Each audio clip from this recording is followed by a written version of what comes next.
Hey folks, Fernando doing another video for the More Survivalists, and yes, I'm going to be talking about the economic crisis, specifically in terms of oil prices, what this means, similarities when things really get bad.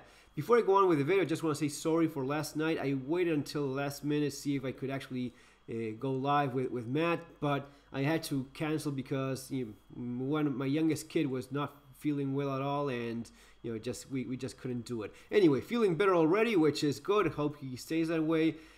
But let's get to it. What you see here is one big red flag. Usually one of the questions I get asked a lot during interviews and such is, okay, what were the red flags of the economic crisis? What led to the economic collapse of Argentina? This would be one of them. And there's several, if you're looking at things, I mean, in terms of inflation, in terms of destroyed economy due to imports, massive debt, you see all of this going on. Yes, those are all bad signs. The lack of cash going around, that's also pretty bad. The way of printing money non-stop, that is extremely dangerous as well. And all of these are already in place in the United States.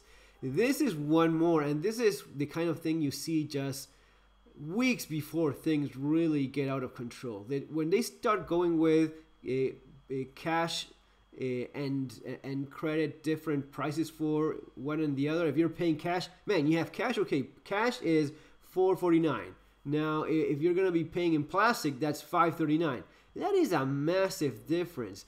One of the reasons they do this is because they're not trusting the economy anymore, and one of the other reasons they're doing this is they want to have cash in hand themselves. Another one is because they know that what they're buying right now, if they sell an X amount of gas right now and they have to wait for that to get through the credit card company, they end up losing money because inflation is getting so bad that they're losing out on it. They want to have the money right now so as to restock on that fuel at current prices. Don't give me last week's prices, give me today's prices. That's when you see this. This means that you're just a few weeks away maybe from being in a situation where it's cash only. I'm not even interested in plastic. This is something I saw in Argentina, and this lasted for a very long time. So when I get asked this question, going to the gas stations and seeing cash only, or going into grocery stores even, and it's cash only. We don't want plastic. We don't want credit anymore. We just want the actual money. We want the cash. And then, I mean, it could continue escalating from there. Once cash even is not worth that much either, you see those prices go up and up nonstop, and it gets to a breaking point where you're gonna be paying 3, 5, 10 times more money. I was reading yesterday about the crisis that I went through in Argentina, which is not something that ends very quickly. It's going on for that was in 2001, 2021.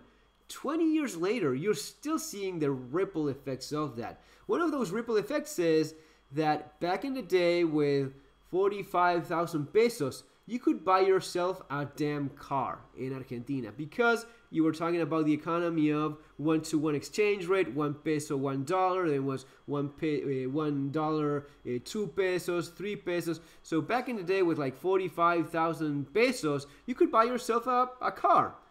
You know what you buy yourself now, 20 years later, with that same amount of money? 2 pairs of sneakers. That's what you buy with that same money 20 years later.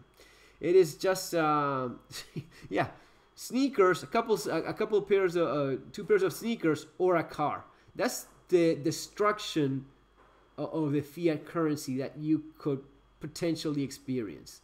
This is an actual example of reality. This is straight out of Argentina right now. Could you see something like this? Could it happen extremely fast? Yes. I mean, it went from 1 peso, $1 to $1, 4 pesos in just a few weeks. It was very fast. It was so fast that even day by day you saw prices escalating in a way in which, and as I say always, this isn't just numbers, and they're not just going to be getting those wages up just to keep up with it. That's impossible. That's a famous fantasy of socialists is, okay, I'll just keep raising wages and salaries. It doesn't work that way.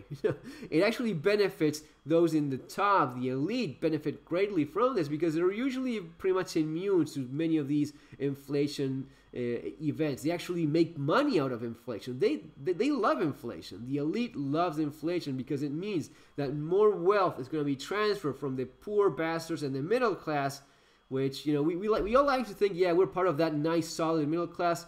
Well, when this goes on for a very long time, you may not be as middle class as you thought you were, or your version of middle class may change drastically. This is very sad. I mean, I'm watching this right now, and it is very upsetting. You're going to be seeing huge changes, things you've never thought you've seen, you would see in your life, in your lifetime. You're going to be seeing it in just the following probably weeks or months, certainly years. No question about that. I'll say more months than years. It's going to be getting very, very bad.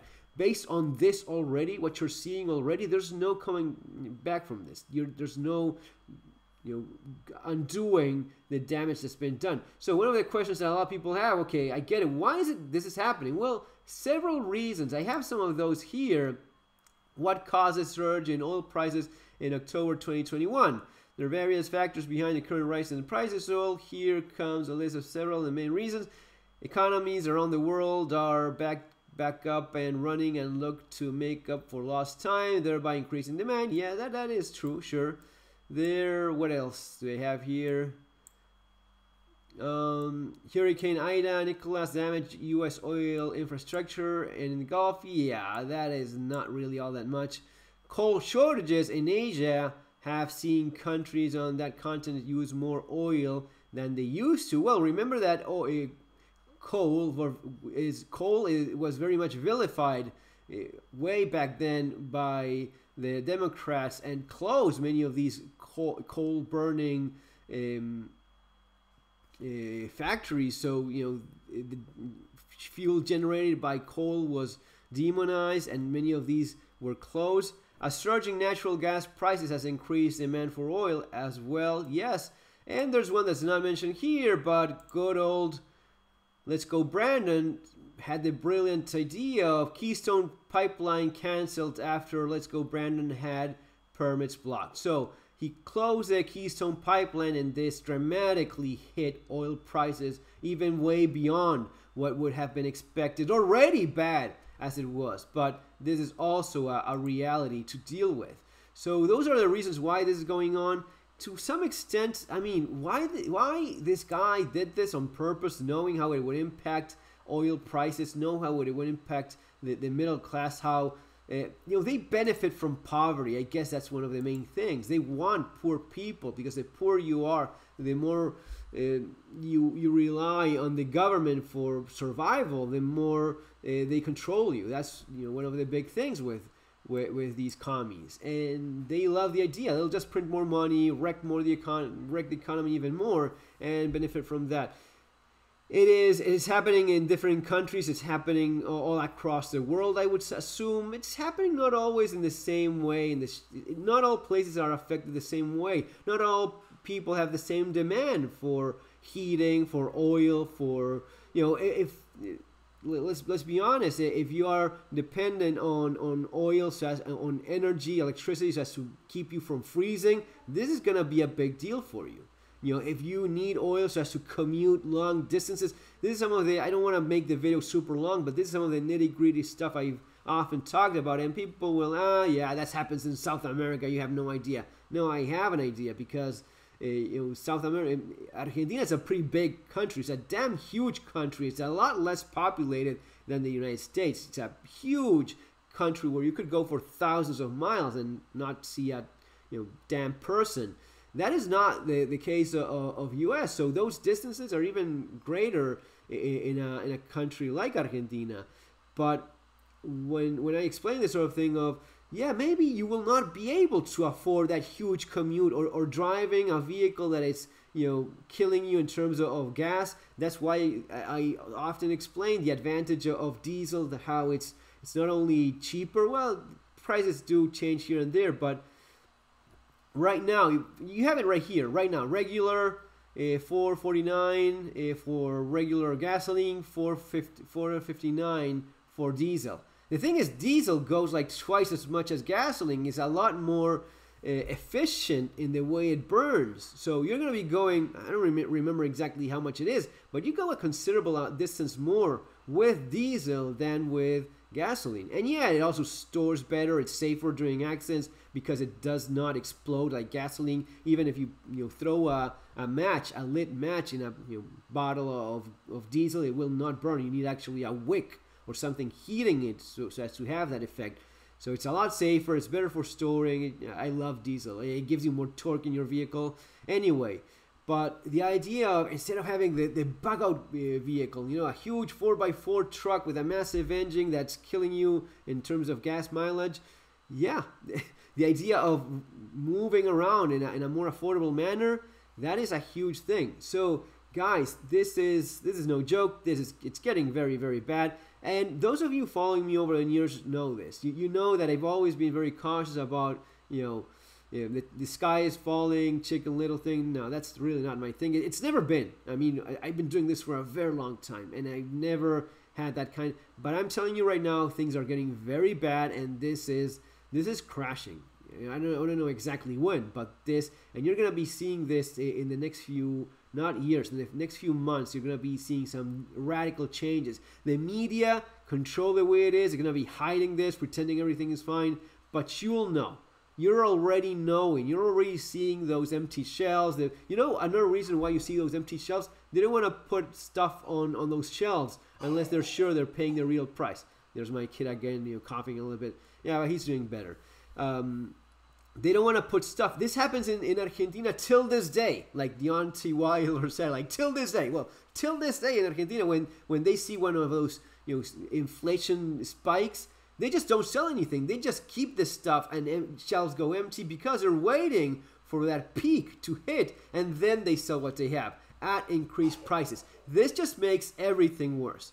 But guys, this is what you're seeing in the United States right now. This is what I saw back in the day in Argentina. You want to prepare for this? Yes, of course. You get my book specifically talking about real-world economic collapse, surviving the economic collapse, the more survival manual, and I certainly recommend my latest book, Street Survival Skills, for the more practical aspect of all of this stuff. Little tricks as to get by when things go to hell, and security, safety when out and about, and home defense as well. Folks, see you in our next video. Have an awesome day. Take care.